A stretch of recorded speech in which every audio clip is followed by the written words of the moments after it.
There were no intimations that this dolphin and I would become lovers eventually. This dolphin and I would become lovers eventually. This dolphin and I would become lovers eventually. Bruh. Animals can't consent. This motherfucker is a career criminal. Hi, my name is Anya. Welcome to my channel and thank you so much for being here. I'm still working on Swedish Justice Part 2 and another video, but I thought we'd do something different and make a reaction video.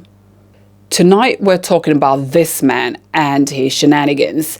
We've covered some truly delusional and sick people on this channel, but this one takes the cake. Try not to puke in your mouth.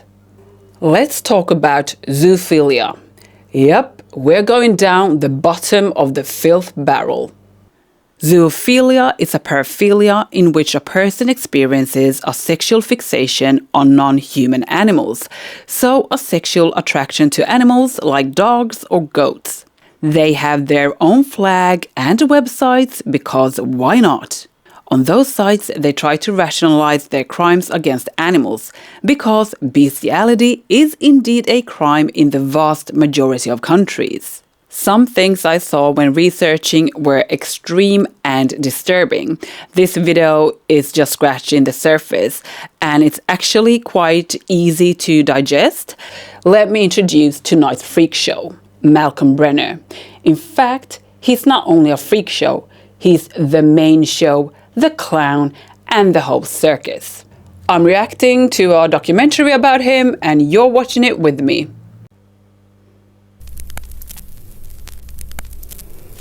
This is Florida, land of flowers, orange groves, beaches, gunfights, riding porpoises. I first discovered Florida land as a tourist, being taken there by my parents in the mid-1960s. I remember shooting some home movies, seeing the dolphins splashing around in their pool, the Indian fire eater, the Western shootout, all the tacky treats that they had there. Florida land was one of the last vestiges of old Florida, which has now basically completely disappeared. We all know by now that nothing good comes out of Florida. No offense to anyone, but Florida seems to be quite the special place. It's the porpoise pool, and what a great playmate he's found. The dolphin show entailed a lot of things that you don't see in dolphin shows anymore, like dolphins wearing floppy hats or dressing up in hula hoops. My name is Malcolm J. Brenner, and this is the story of how I fell in love with Dolly the dolphin. Yup, you heard how I fell in love with Dolly the dolphin. It was the early 70s when I was going to New College. I was asked by a woman writer to take some photographs to illustrate a book that she was going to write about the dolphins at Florida land. It was my first professional gig, really, as a freelance photographer. I met the author at her house in Sarasota, and we took her boat down to Florida land. When we got out of the boat, we were standing on the dock looking down at this dolphin. She stared up at us and we stared down at her, and the writer said, "This is Dolly. Malcolm, meet Dolly. Dolly, meet Malcolm." There were no intimations that this dolphin and I would become lovers eventually. Became lovers. In his sick, rotten little brain, he thinks that Dolly the dolphin and him were lovers. Let that sink in. Lovers implies intercourse. I was fascinated. I'd never been that close to a dolphin before. I was enormously interested. I slipped into the water with her. She wouldn't come anywhere near me, of course. Dolphins are usually suspicious of strange people. She stayed on the other side of the pen. And then the assistant trainer began urging me to swim out, to take the first move, to be bold, So I struck out to the middle of the pen and sort of chased her around for a while. And finally, we ended up in the shallows. Very slowly, she came to the point where I could reach out and touch her. I started rubbing her forehead. She seemed to enjoy that. So I started rubbing her along her back and working my way towards her flukes, her tail. Straight off the gate, you jumped in the water, harassing the dolphin, and started feeling this animal up. And why are you going anywhere near its tail? And as I was rubbing her and moving my hand towards her tail, Dolly was slowly rolling around her long axis, so that by the time that I got midway down her body, I was rubbing her belly instead of rubbing her back. And she swam forward a little bit so that I was rubbing her genital slit, and then she stopped moving. And I thought, oh, this is embarrassing. I just didn't think that that was the kind of show that, parents would be bringing their kids to Florida land to see. And there it is, the point of no return, and it's only gonna get worse, so buckle up. Genital slit. I could have happily gone my entire life never hearing the word genital slit. This is a real person and it's breathing the same air as you and I, which should be a crime. Was that a joke, by the way? I didn't think it was the kind of show parents wanted their kids to see. Funny, good one, a real jokester.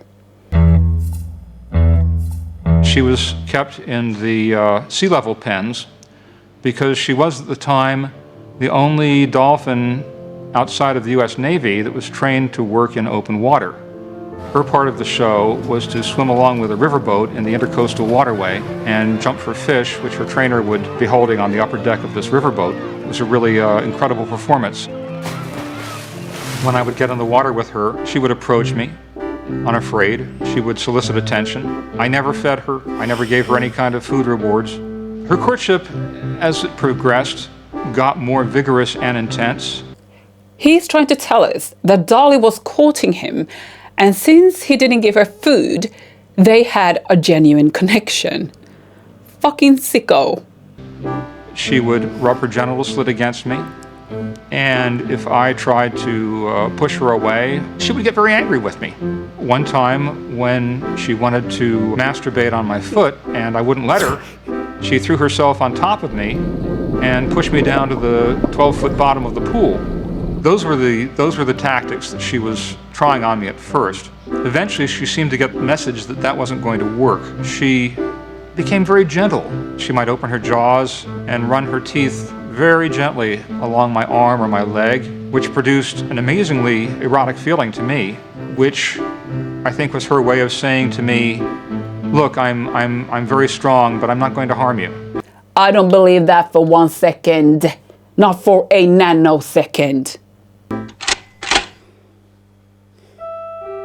I knew at that time that there was something different about my sexuality, that it wasn't normal like other guys. I wanted desperately to be normal, to have a relationship with a woman. I first realized I was sexually attracted to animals when my father took me to see a Walt Disney movie called The Shaggy Dog. And strangely enough, I found myself getting an erection at 5 years old. After that, I was aware that there was something different about my sexuality. No, you have a paraphilia. You're sick in the head, my guy. You're not bi. You're not pansexual. There's no sexuality involved in this. You're an oddity, a complete freak. Zoophilia is Greek for lover of animals. A zoophile is someone in contrast to a bestialist who might just have sex with an animal and walk away. A zoophile is somebody who has tender or caring emotions for their animal partner. Oh, I see. You don't just bang the animals, you love them, and that makes it okay. No, you're an animal fucker and should be treated accordingly. You should be shunned and ostracized by society. My first sexual encounter with an animal came when I was about 11 or 12. I tried to have sex with the family dog, which was a miniature poodle named Miss Clavel. The dog was in heat, Disgusting. so I naively assumed that since she was having sex with a stud dog, she would be willing to have sex with me. Which she wasn't. It was an embarrassing incident. It was not very romantic. After that, I felt basically unclean. I felt like I wanted to take a bath. I wondered what was wrong with me. Everything is wrong with you. From top to toe, inside out, everything. You're a pervert. Why I wasn't having normal male desires for women. It made me feel very embarrassed. It made me feel abnormal. It made me feel like I wasn't one of the guys, you know? Because the other guys would be telling dirty jokes about girls, and I just couldn't care. You were thinking about animal poop holes and genital slits?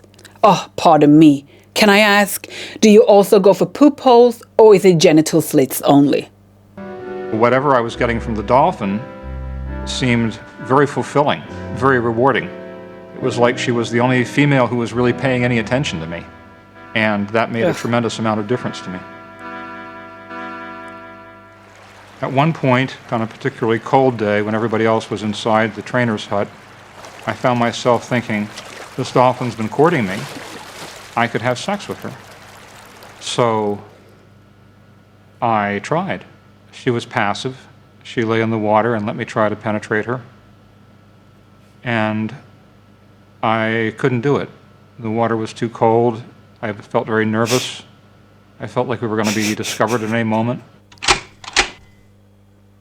Here he talks about the sexual abuse he suffered as a child at the hands of a trusted doctor. And as tragic as it is, it doesn't give him the right to touch animals. He shows no remorse. He jokes about what is done, doubles down, defends his actions, and he wrote a freaking book. Later on, we'll look at his response under the YouTube video. I feel like there are innocent people that deserve empathy, and he's not one of them. Horrible bad things happen to a lot of people when they're children. But we're not trying to fuck the family dog. No excuse. 150 years ago, black people were considered a degenerate subspecies of the human being. Okay, Malcolm, you need to calm down. And at the time, miscegenation was a crime in many states. As today, interspecies sex or bestiality is a crime in many states. And I'm hoping that in a more enlightened future, zoophilia will be no more regarded as controversial or harmful than interracial sex is today. Oh my God. I successfully made love with Dolly the last visit to the park that I made. The park had been closed down, the property had been sold off, the whole thing was going to be developed into a housing complex. All the dolphins had been shipped out except for Dolly and one male dolphin. They were in a pool together. I went down to the park that day without any real idea whether I was going to be able to make love to her or not, but just hoping that that would happen. We started a very long courtship that lasted about half an hour. Frankly, it was a little difficult to make love with her. There's no backstop in the water. It's a frictionless environment. She was very cooperative. She was very gentle. She was enormously erotic. We played games. We had to try several different positions before we found one that worked, which was her floating horizontal in the water and me being vertical, coming into her from the side that way. And that seemed to work a whole lot better because I could hold onto her back with one hand and hold and guide my penis with the other hand so it didn't slip out of her. Because of the fact that they live in the water, the female dolphin's internal genitalia is a little more complicated than a woman's. They have some waterproofing features in there that you might describe as valves almost. As we started making love, I felt this just intense sense of merging with her on every level. Emotionally, mentally, physically, spiritually. It's really like we stopped being two individual creatures and became one creature that was making love with itself. I've never experienced such intense intimacy with anyone. It felt transcendental. It felt cosmic. As I climaxed, Dolly groaned. She made a series of 3 groans in a rising cadence, and that led me to believe that she had also experienced an orgasm. And I pulled out of her and swam over to the wire fence that encircled the pool. And Dolly swam up to me. She laid her snout on my shoulder. She embraced me with her flippers, and we just stared into each other's eyes for a couple of minutes. Cool story, bro. Today on Things That Never Happened, I call BS. I think he's exaggerating the shit out of this story. You're filthy. You're dirty in so many ways. Well, when other people claim that I must have raped the dolphin, my response is that you can't outswim a dolphin in the water. Michael Phelps could not outswim a dolphin in the water. Dolphin in the water is in its element. We spent half an hour in courtship. If it had been rape, it would have been easier for her to stay in the pen where the male dolphin would have protected her from me. Instead, she chose to squeeze between a couple of boards and get into another pen where we had some privacy. And what she ended up wanting to do was make love with me. Their claim that this was rape is based on a whole bunch of fallacies. I couldn't find any moral or ethical objections, and I still don't. I think what may have harmed her was that we both developed an emotional attachment. In fact, I think it's fair to say that if I hadn't been involved with Dolly, if I hadn't been in love with Dolly, I never would have bothered to write a book about the experience. If this was just some farm boy with a goat, I'm not sure that's a worthwhile story. Oof, look at him looking down his nose on farm boys and their goats. They didn't write a book like he did about this epic love story. I'm pretty convinced that Dolly was also in love with me just from the way she behaved. I'm convinced that we were in love with each other. Ugh. Excuse me. What happened to Dolly after our relationship was very sad. One morning in June, I woke up from this horrible nightmare that involved dying dolphins trapped in a very dark, basement-like setting. I woke up, I literally couldn't breathe. My heart felt like it had stopped beating. I was talking with a relative of the woman writers, and he told me that Dolly had died. I'm not gonna lie, I laughed so much when I saw him cry. Not because of the dolphin dying, but because he was so upset, and that gave me immense joy. I laughed. I laughed. I felt like the breath had stopped in my lungs. Later on, when I got a vehicle, I drove to Mississippi and explored the oceanarium where she died. I realized there was just an enormous number of similarities between the oceanarium and my dream. Her trainer told me that she stopped feeding, and then one morning he just came out and found her dead on the bottom of the pen. What you have to understand is that a dolphin's breathing is voluntary. Every breath a dolphin takes, it thinks about. It's not like human breathing, where if we go unconscious, we keep breathing. The dolphin can go into a funk and just stop breathing. And that is apparently what happened to her. She committed suicide. Oh my Dolly died of a broken heart. Melodrama.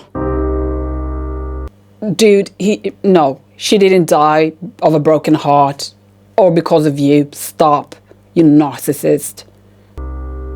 I do feel a lot of responsibility for Dolly's death. I feel like emotionally I should have been there for her. I feel like in a sense I abandoned her because I was too concerned about the feelings of weirdness I was having. I was very much in love with Dolly. I think I was probably more in love with Dolly than I've been with anyone else in my life, and less able to be aware of it at the time just because of the strangeness of it.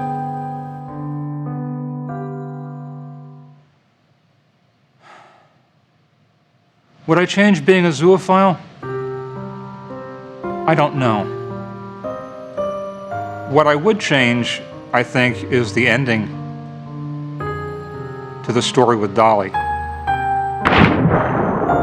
He doesn't want to change. He likes who he is. He regrets nothing. He's like 70. You think Dolly and the family dog were his only victims? Malcolm is now retired and lives a quiet life in Florida. He enjoys a close relationship with his daughter, siblings, and a few close friends. Who had a baby with him, and did they know?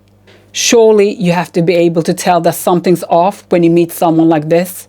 He has a few close friends, and I can tell you right now, birds of a feather. Guilty by association. We need some pitchforks and torches up in this bitch. He replied under the original video. I'm not going to read the whole comment, I'm cherry picking here. He defends his comments about black people. He then proceeds to talk crap about religion. And let me tell you, he's a feisty one. If you think we shouldn't have sex with animals because God said not to, well, all I can say is, I don't believe in your petty little desert God. And I don't hold his laws to be divinely inspired. So why would I want to obey those laws anyways?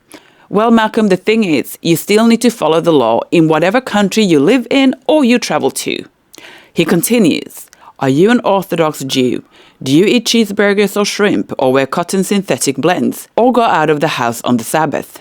Shame on you. Yeah, okay, Malcolm, because banging a dog is on the same level as eating shrimp.